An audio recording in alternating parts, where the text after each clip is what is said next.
You know, we've become so independent, or we tend to think we are extremely independent, that we've forgotten something very important. And this thing that I'm calling important is community. Okay. Unfortunately, last week but one, I lost someone very close to me, someone very dear, and I had to travel, you know, for the funeral plans and the burial, and of course to be together with the family, because that's what we do, right? That's what is normal. But this death, it wasn't just about grief, it was about bills.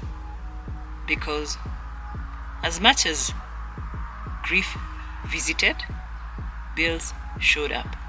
Stay with me.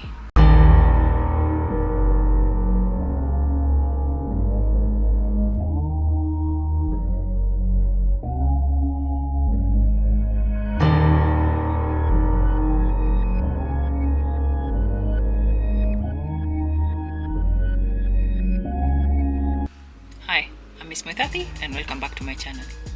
I talk about personal finance, building wealth, building yourself as an individual, money, life, without pretending that it's just easy, because it's not. Okay? Well, if this is your first time here, please don't forget to like, subscribe, share, comment, and turn on notifications bell so that you're notified every time I upload another new video. Now, the first question I'd like for you to ask yourself is, who do you think would help your family financially if you died tomorrow? Has that question ever crossed your mind? Or you just assume things will just fall into place? Let that be food for thought. Do you wonder, who would cook? Who would be willing to give out tents, chairs, instead of renting them out? Huh? Do you ask yourself, who will contribute things like transport? Huh? Who will contribute money? Because, in case you don't know, death is very expensive. So if you're out there assuming that everything will work itself out, it's time for you to wake up. Because it doesn't. It always becomes someone else's load. Okay? Especially if you don't prepare or think about it, plan ahead for these things. Believe me, you leave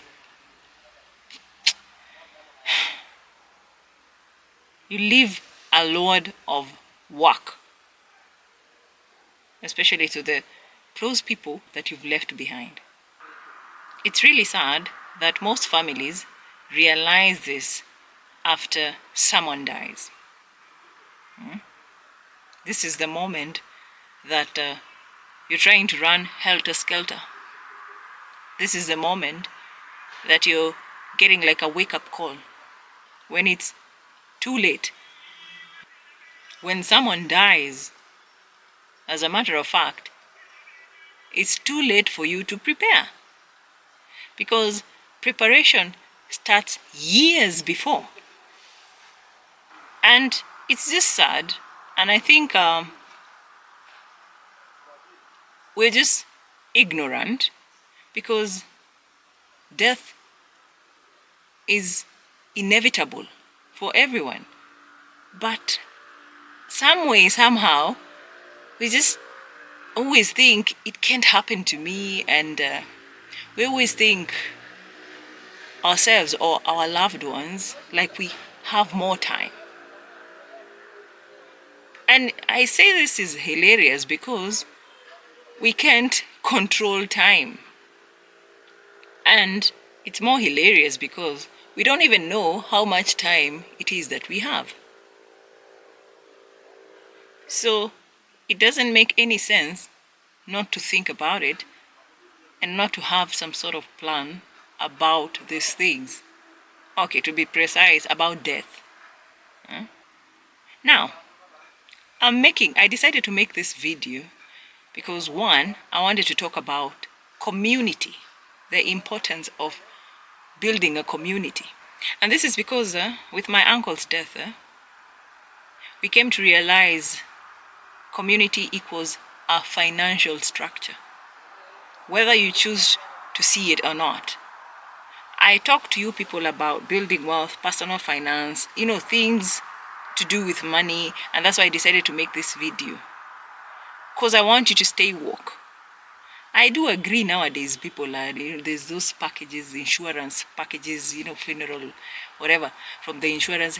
But not all of us can afford that. So in case something like this happens, you'll be buried by the community back at home. You agree with me? Majority of us will be buried back at home. And whether you choose to believe it or not, look back and you'll see the community back at home those are the people who do most of the work. Okay? So these communities, they are not social clubs. So when you see your grandparents or your parents back at home, up country, like always keeping in touch with community or trying to help out when something happens around the community, they know what they are doing. These groups that are built back at home, these communities, don't confuse them for social clubs, because they are not. These are what I would call insurance without paperwork. Like 5 years ago, I lost my dad.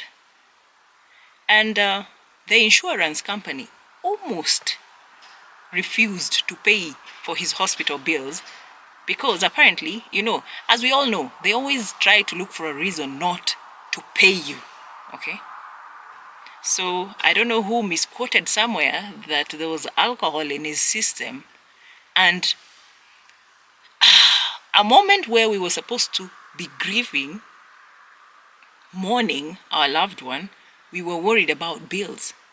Although it was rectified, this was a wake-up call for us that insurance companies can disappoint you, and you cannot afford to be disappointed and not be a member of communities.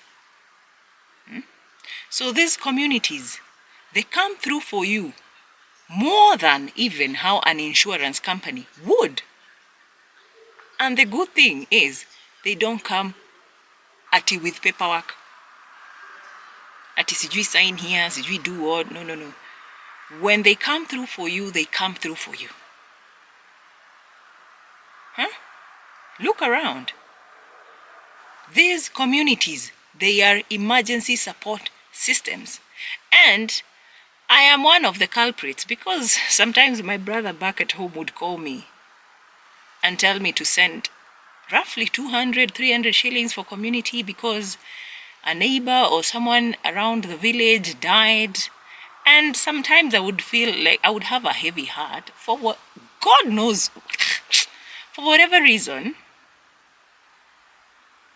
But I was so blinded. Let's just say I didn't know the importance until I was a member of a committee. And I heard everything firsthand. You see, my uncle, he had so many friends, but he was not a member of any community group up country. But friends, oh, there were plenty. And this is the sad thing about death. It reveals true connections. When you are alive, oh, you think you have a big network. You think you're well connected. It's unfortunate, when you die, you won't see it, but the people you leave behind get to experience and see your fake friends and your true friends. They get to see who contributes and who doesn't. They see who shows up and who doesn't. They see who helps.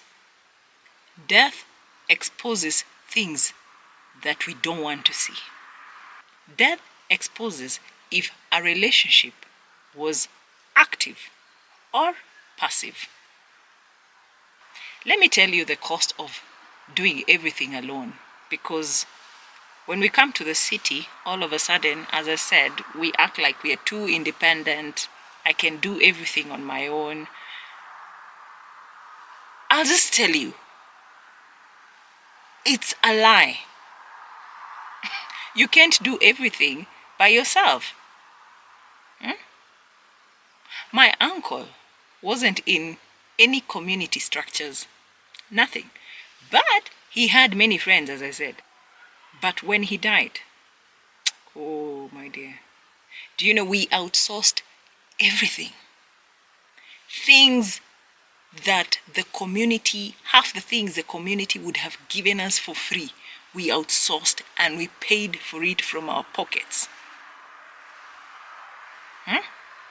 From the women who were cooking for our family from day one till the last day. From transport, tents, chairs, plates, cups, you name it, labor, everything under logistics. Yani, we outsourced everything. Every service we got came with a bill.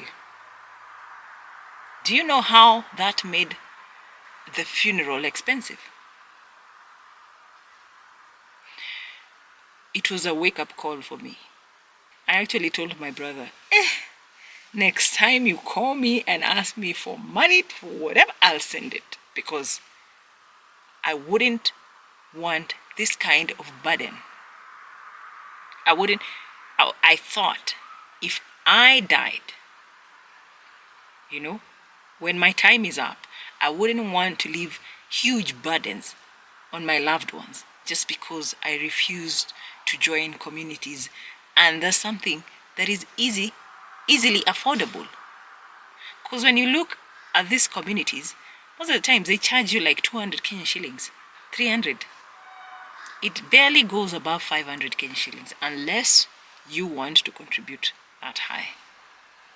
My uncle had many friends, but he was not in any community structure or group, nothing. I'm not saying he was not a great man. I'm just saying he made a mistake that most of us are still doing. Or, for a lack of let me rephrase the word mistake, he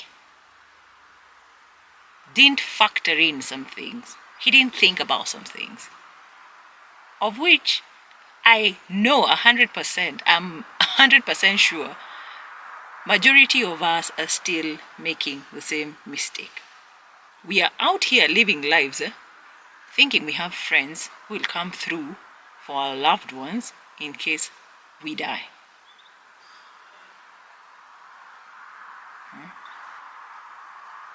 There's a difference between friends and being a member of a community structure or group.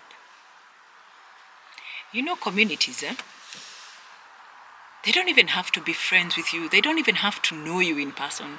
They just need to know like one member of your family. And that's all that matters. And the fact that you come through for other people, that's enough. They'll come through for you. But friends, it's sad, but friends nowadays, they come with ultimatums. Yeah? Think about it. Especially us, urban families, we've opted out of these things because we've been lied to about this insurance covers that cover these things. Insurance won't cover everything. And as I said, they look for every reason not to give you money. Community doesn't come with such problems. If they decide they're coming through for you, they come through for you 150%. from day one till the last day. They will cook, they will clean, if there's firewood that is needed, there's firewood. If there's water needed, yani they'll make sure the family is fed, everything runs smoothly. They'll be there with you. You wake up, they're already there. Breakfast has already been made. You go to sleep, some of them are still there. They will cash with you guys till morning. These are things insurance covers wouldn't do for you. So most people have become too urbanized. We've moved to the big cities, We've got busy. Even when someone calls you, I'm busy. We've become too busy for things that are very important, like the community, the people back at home. We've stopped attending meetings.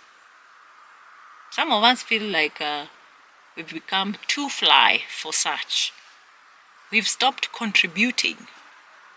If there's something, we don't want to participate. Little do you know that all that comes at a price, because something tragic happens and the community will show you, we are hands off. Just like you were hands off, you didn't participate, you didn't want to contribute, you didn't want to come for the meetings. So, touche. So, if you become too urbanized, you don't want to contribute, you don't want to support, you don't want to do anything with the community. Don't you think you'd be foolish enough to expect any kind of support when tragedy arrives? No, you shouldn't expect any of it. Because you thinking you'll get any form of support from them, that's a very dangerous financial assumption. And we are not doing that, okay? So, here are some tough lessons I gathered, okay? Number 1, the cheapest funeral prep starts years ago, not now, not when you die, okay? It starts years before. Okay, you can start now. Yeah, but just make sure you start. As I said, because nobody knows tomorrow. Lesson number 2. Being known matters, but being connected matters more. Having friends is you being known. Being a member of a community back at home, joining these groups, is being connected. And that matters more than being known. Number 3, financial emergencies arrive with emotional exhaustion. Lesson number 4, community is an uncalculated asset. People underestimate. I underestimated community. That's a mistake I'll never do again. And lastly, number 5, people you support today, I promise you, will support your family tomorrow. So, let's stop living a lie, calling it urbanized life, and forgetting where we came from. So here's my advice to you, like what you can do now. Start with joining something like a welfare group, okay? Travel back at home and ask around. Even ask your parents or your grandparents if they are alive, if you're lucky to have them. Ask them how you can join like your village association. So. Another thing, don't be like me. Contribute when others are bereaved, okay? If you hear another family have lost someone, don't have a heavy heart. Contribute, because you never know when death will knock at your door. You never know. Another thing, keep emergency savings, because it got to a point now we had to dig into our pockets. We had to, because now we need funds. The budget is high. We need more money. And the first people to chuck money from their pockets is us. Because you can't start looking outside before you look at yourself. Okay? Another thing I think people don't even consider and shy away or don't like talking about it is funeral wishes. I think it's a high time we accept that death is inevitable. So discuss funeral wishes with your close family members. Another thing, build multiple income streams.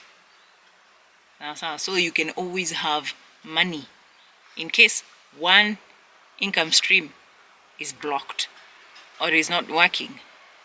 You can still survive. Something else is still coming through for you.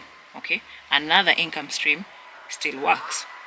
Last but not least, please don't disappear from your community just because you came to the city or just because you traveled abroad. Don't do that. Lastly, even 200 Kenya shillings, that's $1.55 roughly, yeah? Even that, given consistently, builds priceless relationships, whether you choose to see it or not. Because back in the rural places, you send that 200 Kenya shillings, and word spreads, word of mouth. They'll speak, they'll say, Nani, Ngania Wangania sent this amount. So and so sent this amount. Okay? So you might think it's something small, but over time, or unfortunately, if something happens, that's when you'll see the fruits of what you've been doing. Now, I know we've been talking about wealth being this and that, being assets, being everything else. We've told you. But today I'm here to tell you that wealth isn't just that. Wealth isn't just money in the bank. That sometimes wealth is the people who are willing to show up for you or for your family or for your loved ones when life falls apart. Because let me tell you, we were grieving and the bills were not showing us any mercy. That's a bad place to be. My uncle was not a bad guy. He just didn't join communities. And we paid the price. Don't do that to your loved ones. So, my question to you is this. Are you part of a community? Are you part of a welfare group? And if not, why? You see, I like giving examples with people close to me. I lost my grandmother in 2023. She was a great woman. Oh, she built her networks. She built her networks. So when she died, everything was running smoothly. All the contributions, they were flowing in like nobody's business. The tents, the chairs, and everything was just covered. Even after the funeral, there was money. There was still money remaining for families to,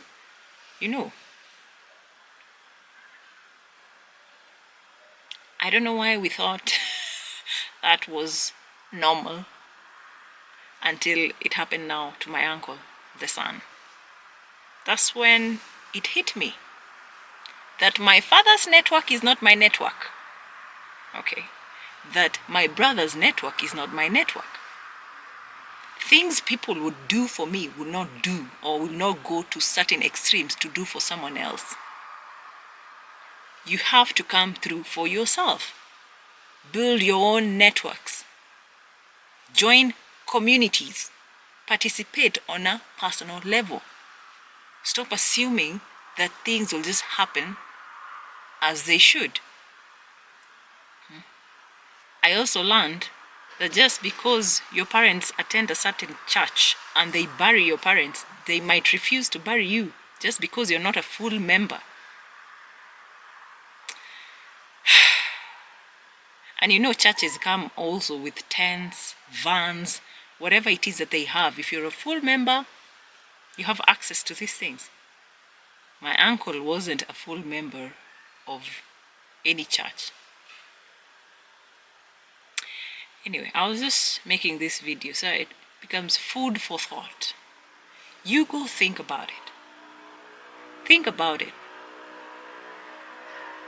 Think about the people you leave behind when your time comes. Will you leave a burden, or will you make things easier for them?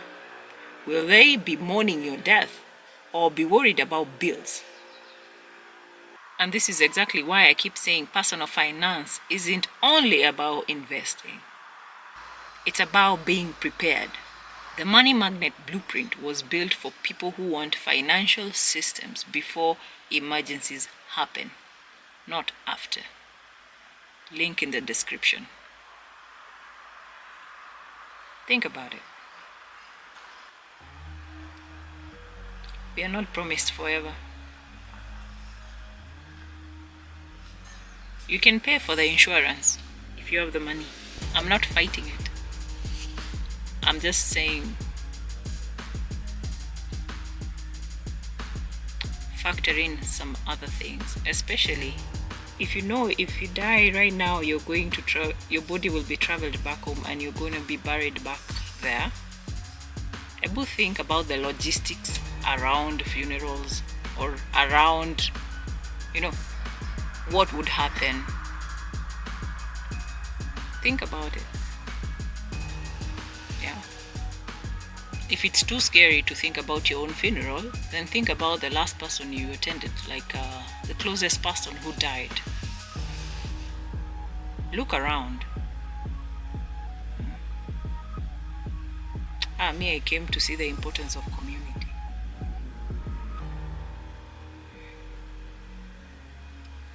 Anyway, I learned my lesson.